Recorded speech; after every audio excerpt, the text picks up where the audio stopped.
আমরা ধৈর্য ধরব, আমরা বিশৃঙ্খলা করব না, আমরা রাজনৈতিক কোনো রকম দলাদলিতে পা দেব না, কিন্তু আমরা আমাদের লক্ষ্য অর্জন করে থাকি।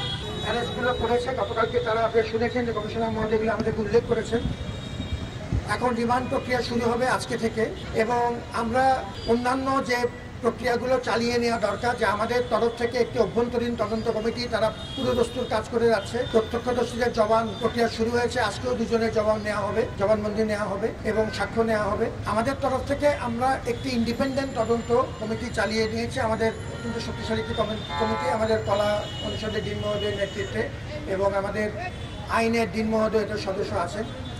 আমরা মিডিয়ার মতামত নেওয়ার চেষ্টা করছি। আমরা চাই যে এই বিষয়টি রাজনৈতিক দলাদলির ঊর্ধ্বে উঠে সবাইকে সাথে নিয়ে এই মর্মন্তুদ হত্যাকাণ্ডের বিচার দ্রুততম সময়ে করতে, এবং এই ব্যাপারে আমাদের তরফ থেকে যা করণীয় আমরা করব, আপনার তরফ থেকে যা করবে সেটা আপনি করবেন, এবং সবাই মিলে আমরা পুলিশের সহযোগিতা চাই।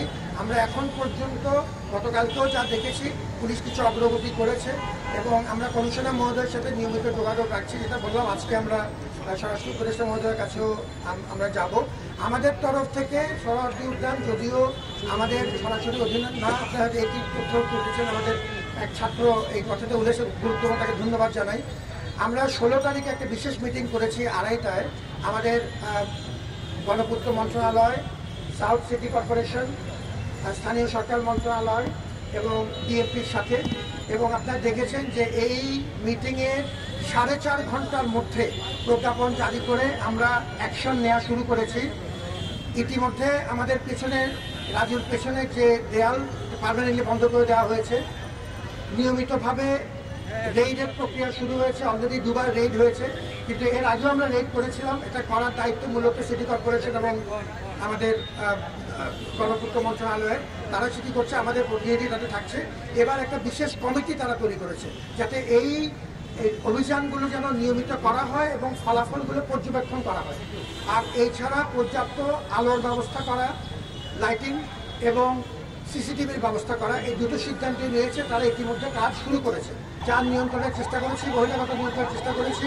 আমাদের সাকুল্যে 17 জন স্টাফ আছে এই প্রক্টোরাল টিমে। আমরা কিছু ভলান্টিয়ার জোগাড় করেছি, কিছু অতিরিক্ত মানুষ জোগাড় করে এখন মোটামুটি 30-35 জন একটা দল আছে। এটি একান্তই অপ্রতুল।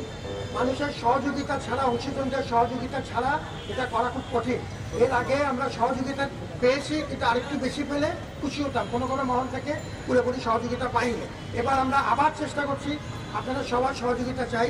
আমরা সাংবাদিকদের সহযোগিতা পেয়েছি। আমরা ধৈর্য ধরব, আমরা বিশৃঙ্খলা করব না, আমরা রাজনৈতিক কোনো রকম দলাদলিতে পা দেব না, কিন্তু আমরা আমাদের লক্ষ্য অর্জন করে থাকি। সাম্য ন্যায় বিচার যতক্ষণ প্রতিষ্ঠিত না হচ্ছে, আমরা সবাই মাঠে আছি এবং এই আন্দোলনে আমরা থাকবো।